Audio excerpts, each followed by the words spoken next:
है कि हमारी अपनी सोच है, हमारा अपना तर्क है, हमारी अपनी बात है। हाँ। हमने जब भी आप देखेंगे, अगर हाउस को आप देखेंगे तो हमारे दोनों मेंबर ऑफ पार्लियामेंट, हमारे जो सदर हैं बैरिस्टर असदुद्दीन ओवैसी साहब और इम्तियाज जलील साहब, मुसलसल एक लम्हा भी वो बेविर्स करने में इंटरेस्ट नहीं रखते। जितना ज्यादा से ज्यादा हो सके और वक्त का इस्तेमाल करके सरकार की जो भी नीतियां हैं उनको किस तरीके से उसमें सुधार लाया जा सके उस पर मुसलसल काम करते हैं। अब दिक्कत क्या है कि बाकी के जो लोग हैं उन लोगों को पार्लियामेंट के प्रॉपर समय का इस्तेमाल करने के बजाय जो चीजें हो रही हैं उसमें ज्यादा इंटरेस्ट है। दिक्कत आपको यही है कि आपको जो वक्त, जो जिम्मेदारी दी गई है, दरअसल मामला ये है कि ये तमाम जो सांसद हैं, ये तमाम के तमाम सांसद अपने अपने विस्तार के जनप्रतिनिधि हैं।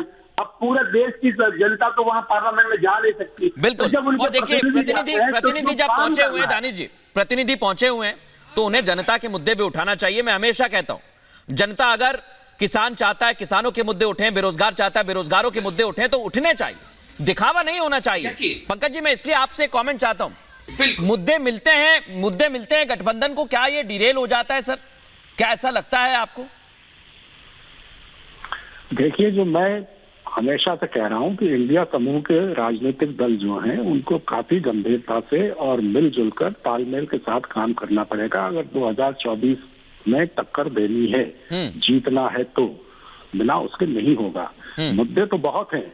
मुद्दे जैसे आरपी सिंह जी बता रहे थे ना, पन्ना प्रमुख, तो 10 साल में जो बही खाता है भारतीय जनता पार्टी का, उसके पन्नों पर कई मुद्दे लिखे हुए हैं। उसके पन्नों पर नोटबंदी की असफलता लिखी हुई है, उसके पन्नों पर लगातार बढ़ती जा रही आतंकवादी घटनाएं लिखी हुई है, लगातार शहीद हो रहे हमारे जो सैनिक हैं उनकी बढ़ती संख्या लिखी हुई है उन पन्नों पर।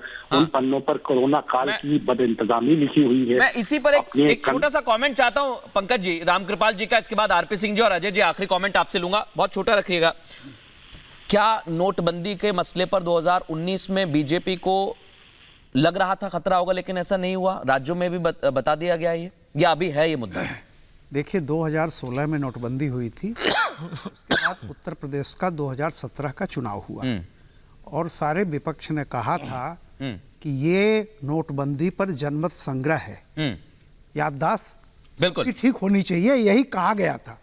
और उत्तर प्रदेश में जिस तरह से बीजेपी 2017 का चुनाव जीती, वो नोटबंदी पर एक पक्की मुहर लगाई गई कि जनता ने उसका समर्थन किया।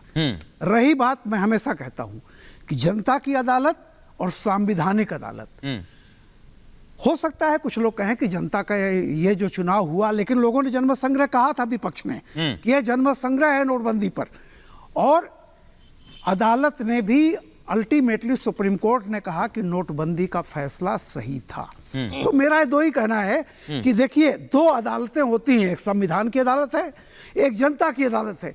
उसके बाद आप अपनी अदालत में खुद जज बन जाइए और यही अपने मामले में। रामकृपाल जी मैं कहना चाह रहा हूं कि आखिरी फैसला जनता का फैसला होता है।